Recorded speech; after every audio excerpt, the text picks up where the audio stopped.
Yeah, yeah.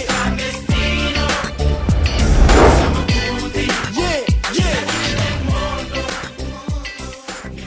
Oui, man la Famara, bon dirigeant de Union des Sénégalais de l'extérieur ànd liggéey ngir suñu réew quoi comme association quoi. Bon bu njëkk daal moom vraiment am na kii daal am na différence ak léegi quoi bon xëy na nag nit ñi dañ fee bëriwutoon moo tax loolu buñ ko mësee sénégalais yi buñ mësee dégg suñu benn mbokk sénégalais bu fi bàyyeekoo ñëppay ànd du mat 2 jours te dajalewuñu lépp ba dañ ciy boole loo xamante ne sax moom lañ koy dajale Sénégal. Mais gis nañ ne affaire yi léegi vraiment xëy na nag nit ñi dañ fi bëri mais c'est un peu lent quoi xaw na yéex trop léegi quoi pour nga maajaal sax dajale pour jox pour yóbbu néew bi quoi xaw na jafe léegi quoi. état moo ñu mën a accompagner quoi parce que am na ci yu bëri yoo xam te ne duñ ko mën a def aussi te état dugalu ci loxoom quoi toujours boo gisee may def appel di wax nañu état accompagner pour lu mel noonu la quoi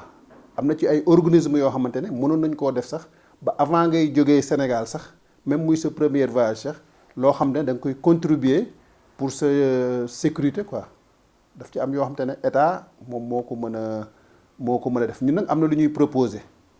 bon ba nga xamante ne léegi même au niveau du Sénégal bon bala nga faa départ sax dana am loo xamante ne da nga koy contribuer bon comme manifestation bi fi doon gars yi doon def te doon proposer pour consul numérique yi quoi nga xam ne da nga koy def ñuy jël xaalis bi di ko dajale. S'il y a un problème ñu jël ñu xam te ne kii contribué woon na ñu jël loolu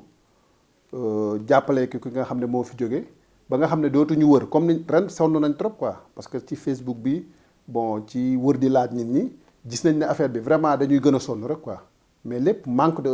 organisation la sinon vraiment moo di ay jàmbaar lañ trop quoi. def nañ yu bëri ci Facebook bi mooy sénégalais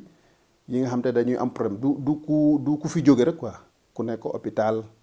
Bon ku am ay problème ñun dañuy dem xam nga de jàppale ci li suñu façon ak ci nu ñu mëne mais c'est pas que ñun amuñu xaalis fi nii suñu fond quoi mais bu dara amee daal nekk ci tàng-tàng bi ñun dinañ ci jóg ñun nous sommes pas nombreux mais affaire bu boo xam te ne dafa yàgg nekk suñu idée quoi. Solution bi mooy organisation toujours li may wax état danañu accompagner moom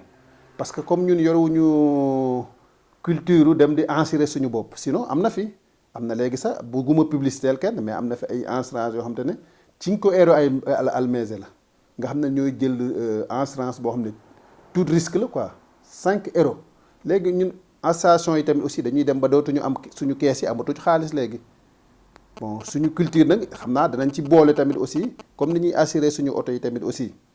bon ñu jiima tamit di def dinañ def association di jàppalante nag mais ñu wut un bon assureur boo xam ne dafa baax aussi. nga xam ne dañ fay déposer xaalis bu lu parce que lii mook àdduna ñoo am lii mook àdduna ñoo ànd mais ñu bëri nag léegi boo leen woowee réunion di leen wax affaire yooyu sax dañuy wax ne bon loolu kii ak après wala ñuy fax seen nopp mais kat bon vraiment mook àdduna bi ñoo ànd quoi. Il faut ñu organiser wu léegi parce que gars yi ñu du ay question ñàkk xaalis quoi mais dëkk bi léegi bon dafa yaatu léegi. xam nga bu njëkk bu ñu la waxee ne sénégalais bàyyi na fi da ngay tiit mais léegi nit ñi dem nañ ba sentir dootuñu sentir loolu quoi léegi vraiment da ngay am difficulté sax léegi bon loolu dama la ko bëggoon a wax quoi parce que dana dem nag ba bis dina ñëw danañ am difficulté fii parce que am na fi suñu benn mbokku africain yi nga xam te ne ci Afrique de l'Ouest bi la quoi ñoo taqaloo damay bañ a wax ay turu dëkku jaamur quoi léegi ren am na koo xam te ne bon fii lañ ko denc. ñun dem nañ sax ba bu koo laaj comme association jóg dem ci commune bi sax mais ñoom dañu préféré am na beneen suñu dëkkandoo yi Afrique yi ñuy dendal yooyu tamit aussi li may wax mu ëpp na 10 ans am na ci koo xam te ne dem nañ ba jour bi ñu ko bëgg a denc fii Lambraté ci mosquée bi ñun dem nañ bon di laaj néew bi sax pour comme association sénégalais yi pour jim ko dimbale yóbbu ko dëkkam quoi mais loolu aussi mënutoon a nekk quoi mais nag bisa ngi ñëw aussi parce que léegi dañu xool ne chaque jour affaire bi day gën a reculer rek quoi léegi on a des énormes problèmes suñu amee cas yu mel noonu wala sénégalais même bu du dee sax sénégalais bu am difficulté pour nga dajale nit ñi laaj léegi c'est pas question que gars yi amuñu ko wala dañu bañ sax mais nag dëkk bi mooy tas léegi ba nit ñi sax duñu gisante il faut ñu organiser wu suñu état yi jàppale ñu ba nga xam te ne problème yu mel nii bu amee état bi dana ci ñun comme li ñuy wax toujours du lu ñuy laaj quoi lu ñuy ñaan ñun nangu nañuy participer mais état dafa war a reconnaître tamit sénégalais bi nekk bitim réew te nangoo même passeport yi bu ñu ci yokkoon sax bu ñu yokkoon taxe de timbre de passeport yi sax te di am ci fonds boo xam te ne fonds sénégalais de l'extérieur la aussi loolu soxla nañ ko tamit aussi vraiment mais lépp nag ci kaw waxtaan rek aussi parce que état aussi kenn du ko imposer quoi da nga koy proposer. Yeah.